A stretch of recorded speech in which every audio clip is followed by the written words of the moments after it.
Pemirsa, Anda menyaksikan program Kriminal Menyingkap Tabir bersama saya, Putri Windasari. Di episode kali ini, kita akan mengulas soal tewasnya sepasang suami istri di tangan seorang dukun palsu. Keduanya dihabisi lantaran menuntut janji sang dukun palsu yang tak kunjung terkabul. Kepada Pak Dukun, korban mengajukan 2 permintaan. Segera dikaruniai anak dan menjadi kaya raya.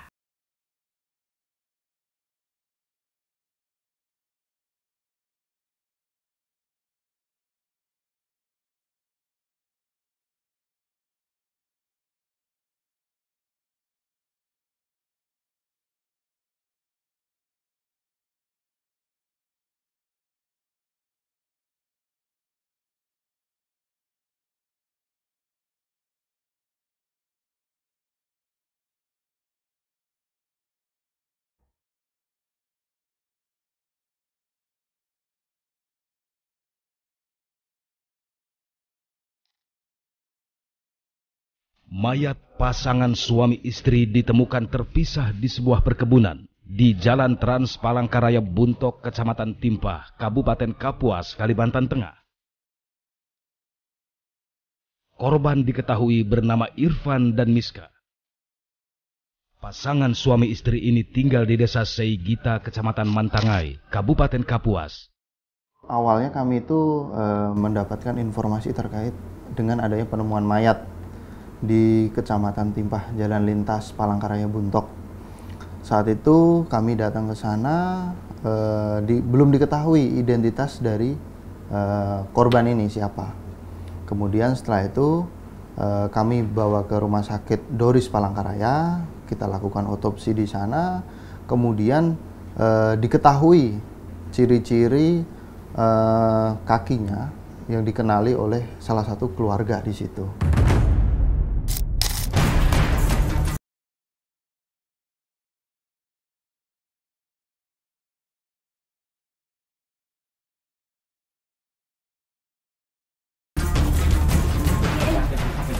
Tunggu, ada apa ini? Sudah, Si orangnya sakit, ada apa Pak? Ada apa? Ini saya istrinya. Setelah dilakukan penyelidikan mendalam, pelaku akhirnya diringkus di wilayah Palangkaraya, Kalimantan Tengah. Sakit apa ya? Periksa ini Pak. Karena ritual orang.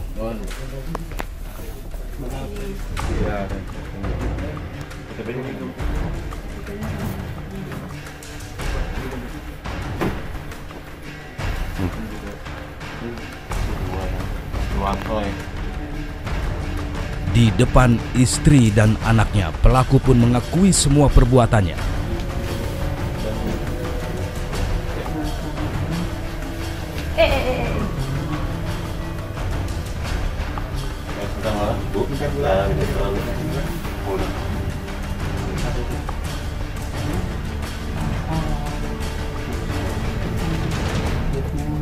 Jadi kemarin ketika ada laporan terkait penemuan mayat ini dan sudah diketahui terkait identitas, kami dari Satreskrim Polres Kapuas gabungan dengan di backup juga oleh Resmob Krim Polda Kalteng, dibantu juga oleh dari Resmob Palangkaraya, kita melakukan penyelidikan secara bersama-sama tim gabungan ini hingga menemukan pelaku ini yang kita tangkap di salah satu barak di wilayah Palangkaraya.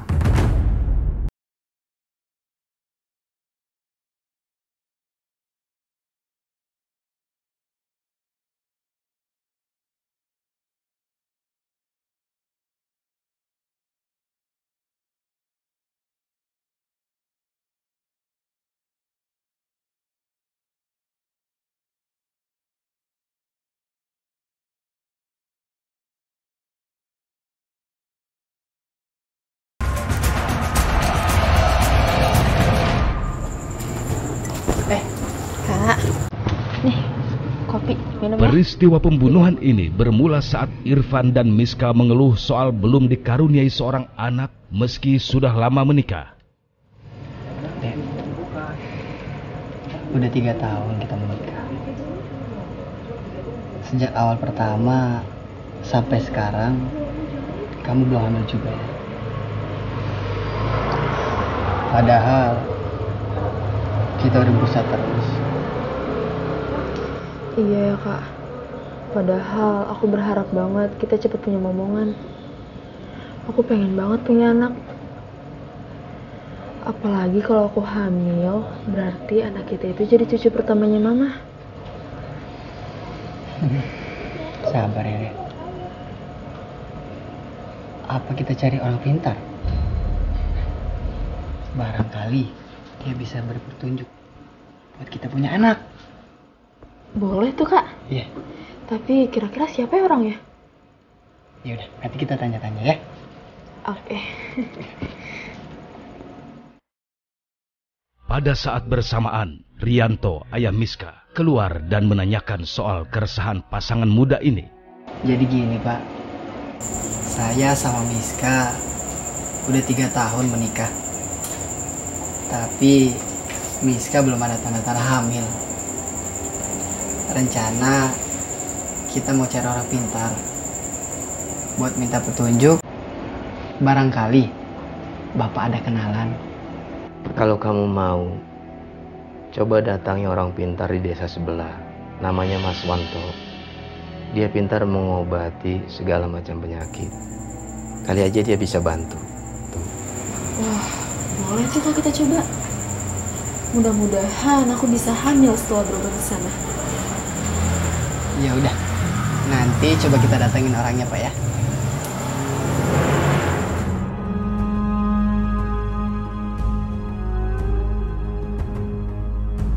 Mas Wanto, perkenalkan, ini Irfan menantu saya, dan ini Miska anak saya. Maksud kedatangan saya ke sini, di samping bersilaturahmi, juga ingin minta tolong sama Mas Wanto. Anak saya Miska biar supaya cepat hamil. Siapa tahu Mas Wanto bisa membantu. Oh gitu. Ya sudah, nanti saya coba ya. Mudah-mudahan saya bisa membantu anaknya Bapak untuk segera hamil. Kalau boleh tahu, sudah berapa lama kalian menikah? Sudah 3 tahun Mas. Saya ingin cepet-cepet punya anak. Dan juga biar usaha kita lancar. Biar kita jadi orang kaya. Oh begitu. Oke, nanti saya usahakan ya. Mudah-mudahan saya bisa melakukan apa yang kalian minta itu. Baik Mas. Sama syariatnya hubungan intim sama perempuannya, istrinya disetujui sama suaminya.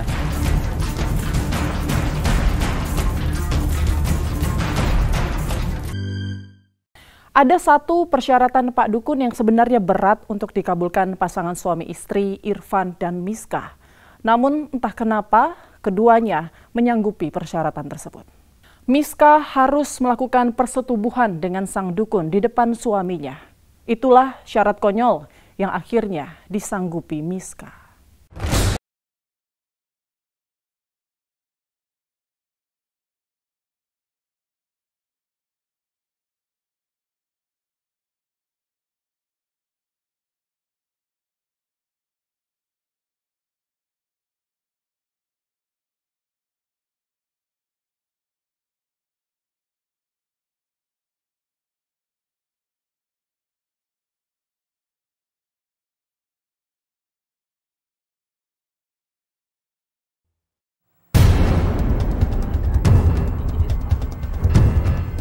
Usai diperkenalkan oleh sang ayah, tak lama kemudian Irfan dan istrinya Miska kembali mendatangi Sriwanto, dukun palsu yang dipercaya bisa membuat Miska hamil dan kaya raya. 2 minggu kemudian datang lagi, syaratnya kelapa hijau 1, telur 2, daun sirih 2, sama syariatnya hubungan intim sama perempuannya, istrinya disetujui sama suaminya. Bagaimana? Sudah dibawa persyaratannya? Sudah Mas Wanto. Saya dan istri sudah membawa persyaratannya. Oh iya, selain persyaratan ini, ada lagi satu lagi persyaratan Saat yang itu harus kalian ada lakukan. satu persyaratan lagi yang harus dipenuhi oleh Irfan dan Miska. Persyaratan apa lagi Pak yang harus kami penuhi? Begini, persyaratan yang satu lagi. Kamu harus melakukan persetubuhan dengan aku. Dan persetubuhan itu harus dilakukan di depan suami kamu. Maaf Mas. Katanya pengen cepat hamil, pengen punya anak. Apa nggak ada persyaratan lain Mas? Justru persyaratan ini yang diutamakan.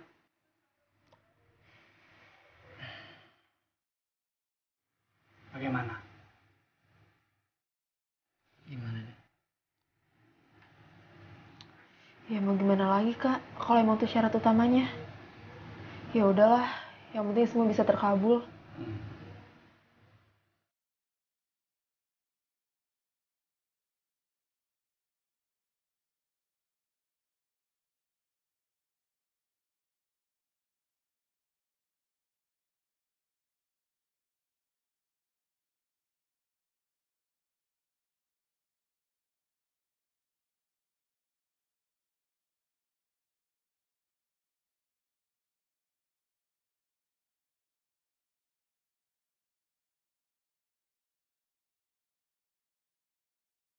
Bisa dibayangkan betapa hancurnya hati Irfan saat melihat langsung istrinya disetubuhi oleh Sriwanto.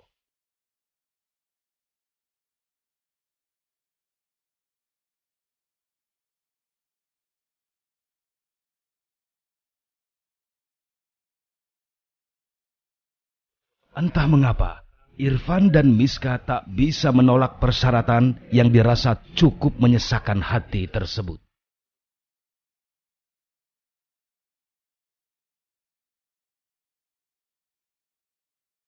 Persetubuhan antara Miska dan Sriwanto pun berlangsung di hadapan Irfan.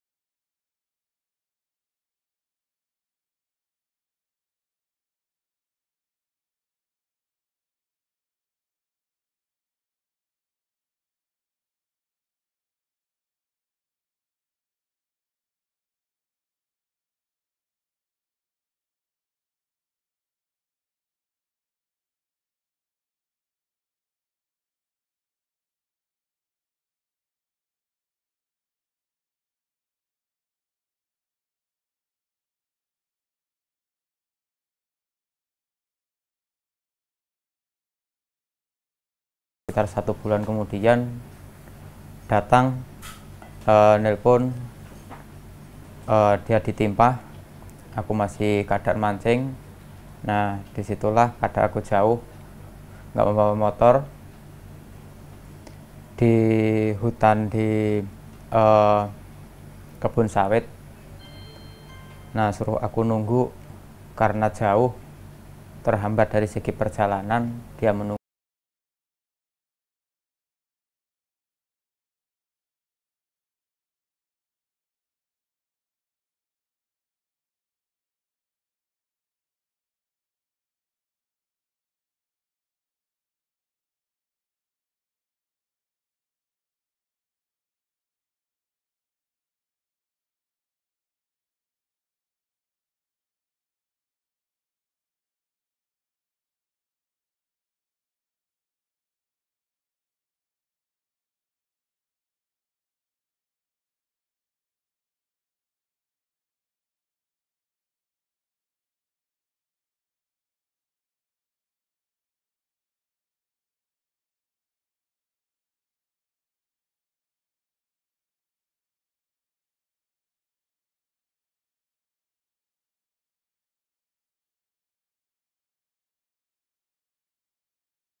bunuh suaminya aku gendong ke belakang.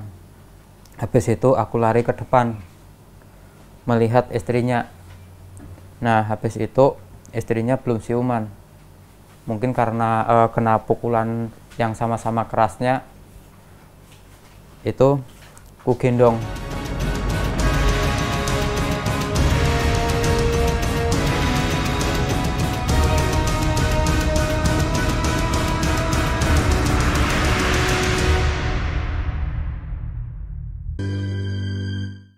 Tak ada yang menyangka kalau Sriwanto bisa menjelma sebagai seorang pembunuh berdarah dingin.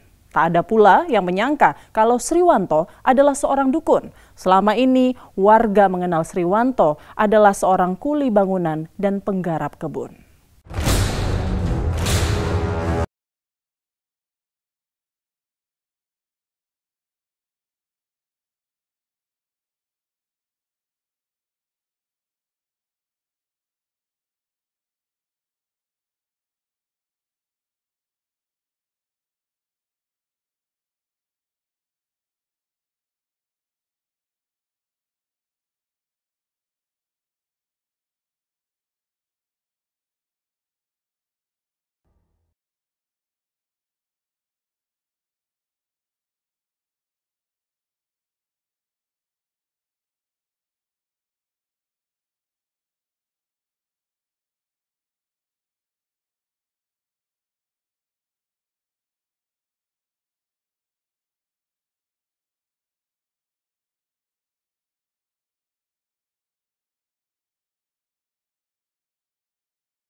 Mungkin lebih dari 1 jam keadaan sudah sehat.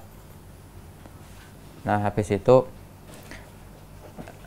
dia melarikan diri sambil mengucapkan kata-kata ya mau apalah melaporkan.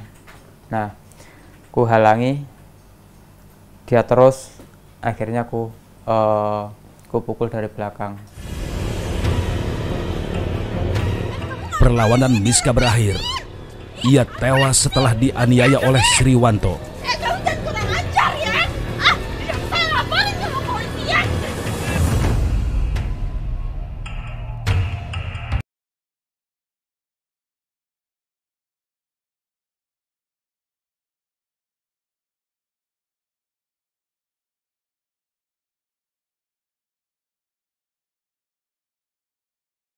Awalnya ketemu sepeda motornya di pinggir jalan oleh bapaknya, baru sepeda motornya dibawa ke polsek, baru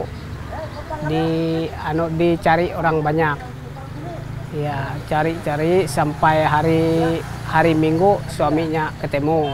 Pas ketemu posisinya telungkup dan lukanya di sini, pinggangnya sini.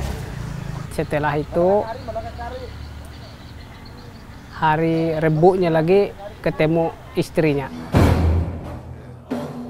Beginilah kondisi terakhir tempat tinggal Sriwanto Andi Ragil Saputra setelah dirinya diketahui sebagai pelaku pembunuhan pasangan suami istri Irfan dan Miska. Rumah yang berlokasi di Dusun Mareh, Desa Lawang Kajang, Kecamatan Timpah, Kalimantan Tengah ini hancur berantakan dirusak massa. Beruntung saat kejadian, rumah ini sudah dalam keadaan kosong. Warga sekitar sama sekali tak menyangka kalau Sriwanto bisa berbuat sekeji itu. Tidak menyangka, Pak. Melihat baiknya sama orang, pribadinya sama orang, tidak menyangka sama sekali. Bukan kita sendiri yang menyangka, banyak orang yang kenal sama beliau kan. Banyak yang menyangka sebetulnya kan. Sedikit pun nggak menyangka sama sekali. Gitu. Setelah terjadi itu, orang-orang yang kenal itu kan semua terkejut aja mendengar. Ya, kenapa bisa seperti itu kan?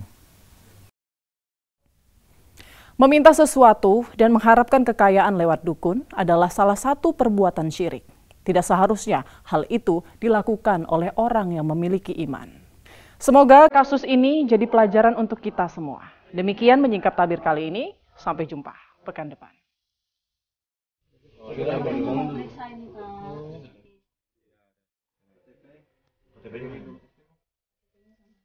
Mana kata bikin kita kaya, Mas Wanto?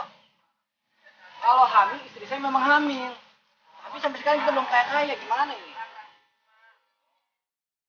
Ya sabarlah, Mas. Semua kan itu butuh proses. Nanti juga kalau udah waktunya, kalian akan kaya. Alasan? Mana janji kamu? Dasar pembohong.